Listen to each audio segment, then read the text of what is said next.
tai aš esu Vaiva, dar kartelį prisistatysiu. Dirbu su keliais žaliaisiais projektais, tai šiokių tokių žinių turiu ir noriu jomis pasidalinti su jumis. Tai kas tie žalieji įgūdžiai?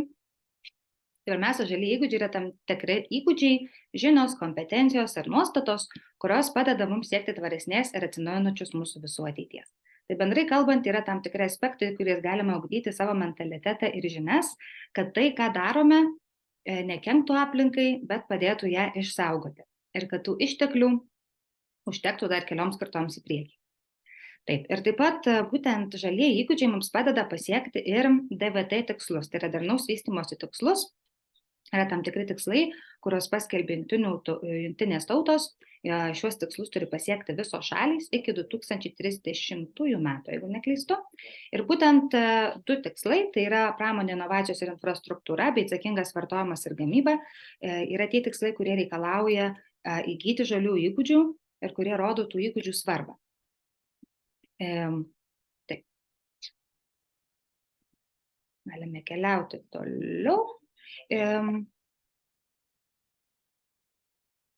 Dar gal truputėlį noriu pasakyti, kad kalbant apie būtent tą 12 tikslą, tai yra tas tikslas, su kuriuo šiek tiek sunkiau sekasi Lietuvai pagal ataskaitą 22 metų, tai dar yra matoma šiek tiek stagnacijos ir yra iškelti reikalavimai ir didesnės pastangos šiam tikslui pasiekti iki 2030 metų.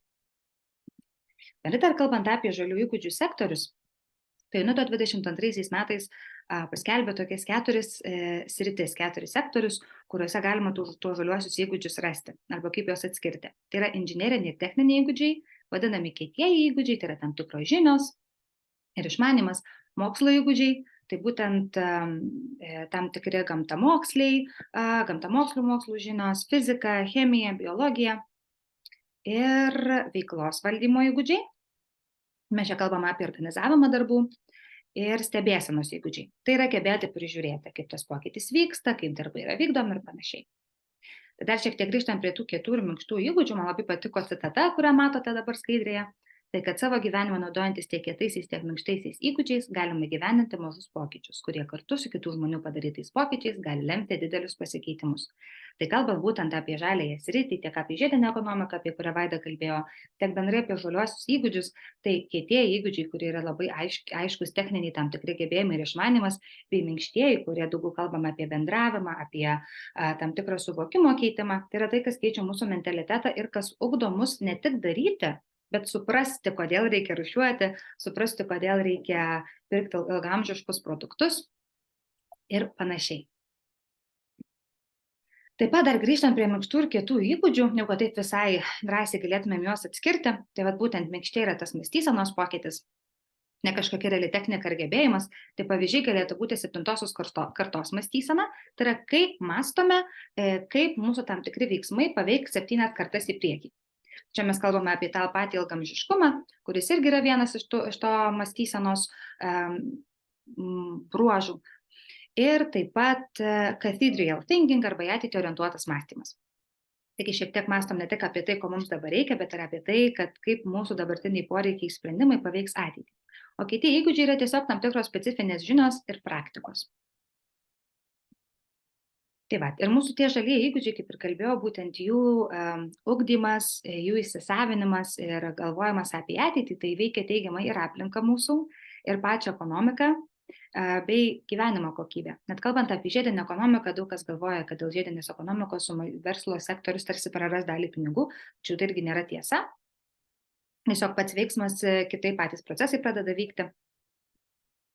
Ir kalbant apie pačią karjerą, kas yra būtent svarbu jaunimui, tai yra galvoti apie tai, kad dėka žalių įgūdžių skatinimo ir tos pačios žiedinės ekonomikos pakankamai keisis pasaulis, kurį matysim ateityje. Ir atsiranda poreikis tam tikrų naujų karjeros sričių, naujų specialistų, nes daugiau kaip 1,47 milijardai darbo vietų yra priklausomos nuo klimato kaitos.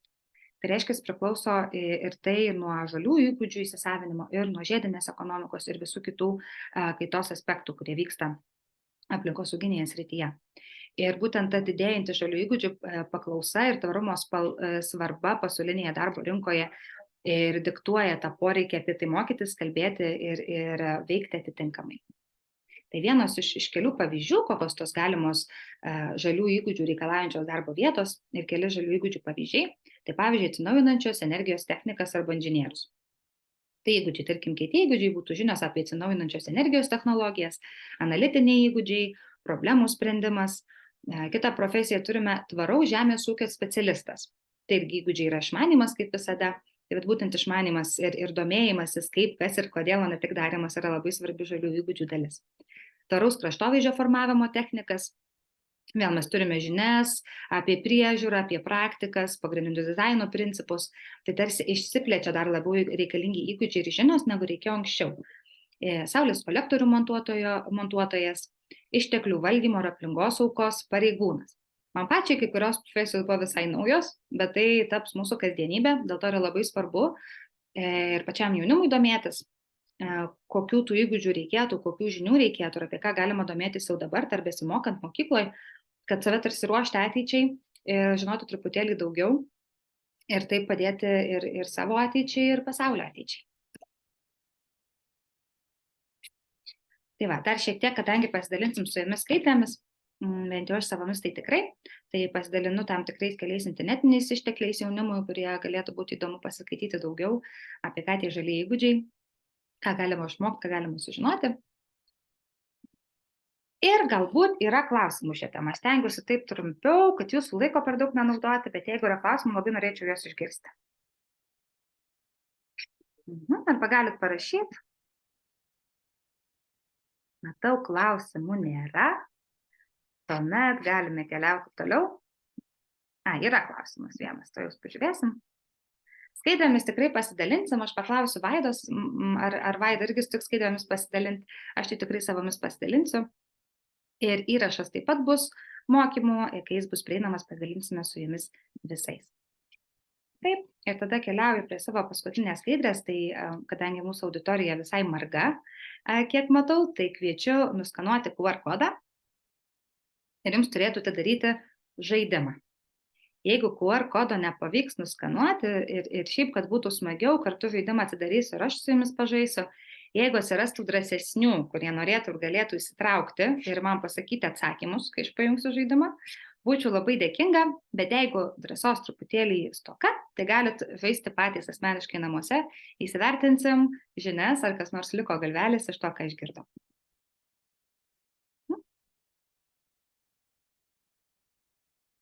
Ar matote ekraną? Matau. Taip, matom. Dėkui. Tai aš tikiuosi, kad drąsiai atsakinėsit, po truputėlį pradedam, kam nepavyko nuskanuoti, galim žaisti kartu, nes pirmi klausimai šiek tiek skirsis, čia jau kaip kokia... Taip, tik nematom klausimo, nes ten kažkokia lentelė iššokus ant jūsų. Taip, tuo aš ją paspausiu lavo, kol kad galėtumėm pradėti visi. Na va, ar gaminiai sukurti žiedinės ekonomikos principu turi būti lengvai perdirbami? Taip, nejuokauk, nieks nežino ir ne. Kurie atsakė? Manau, kad D. D. Nu, pažiūrim. Turėtų būti. Taip. Taip, bandom iš naujo tada, žiūrėsim, koks dabar bus pasiūlymas. O, tas pats klausimas. Tai dabar renkamės taip. Taip, dabar už 1000 pinigų klausimas. Kaip vadinamos medžiagos, kurios yra itin svarbios ir reikalingos Europos rinkai? Kritiniai metalai, išnaudojami efektai, kritinės žaliavos, itin svarbios žaliavos. Manau, kad C. Taip, žiūrim, teisingai. Smagu, dabar 5000 pinigų jau. Kiek apytiksliai darbo vietų priklauso nuo klimato kaitos? Aš skaičių neskaitysiu, galit sakyti raidę, koks atsakymas, kaip manot? Galbūt C. Pasižiūrim. Ne. D. Daugiau kaip 1,47 milijardo. Teks pabandyti iš naujo. Bandom toliau. Taip, kuris variantas yra inžinerinių ir techninių žalių įgūdžių pavyzdys? Žinios apie atsinaujinančios energijos technologijas, bendradarbiavimas, į ateitį orientuotas mąstymas ar 7-osios kartos mąstysena? Pas mane tai netoks klausimas. Žinokit, čia yra sėkmės reikalas, koks klausimas bus. Čia yra keli variantai. O kaip iš šitą atsakytume? A. A, gerai, šaunu. Reikia iki galo kažkaip nukeliauti. Ar minkštieji įgūdžiai yra mąstysenos pokytis? Taip, taip. Taip. Na, trečias. Kuris iš sektorių nėra vienas iš 4 žalių įgūdžių sektorių pagal UNIDO?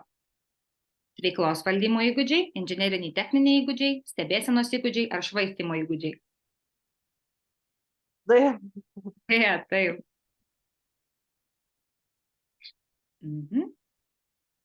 Kaip vadinama ekonomikos sistema, kuriai būdingas intensyvus išteklių naudojimas ir didelis susidarančių atliekų kiekis?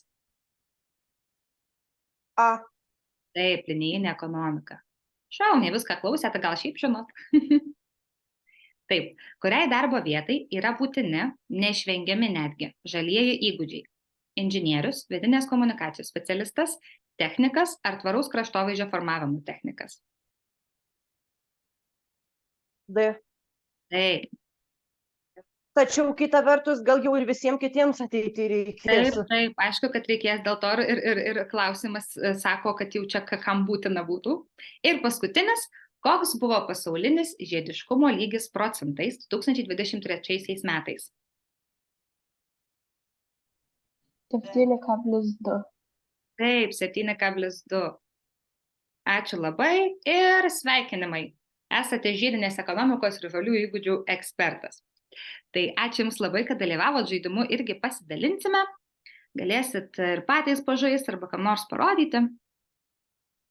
Paskutinis klausimas, tai yra tam tikra refleksija.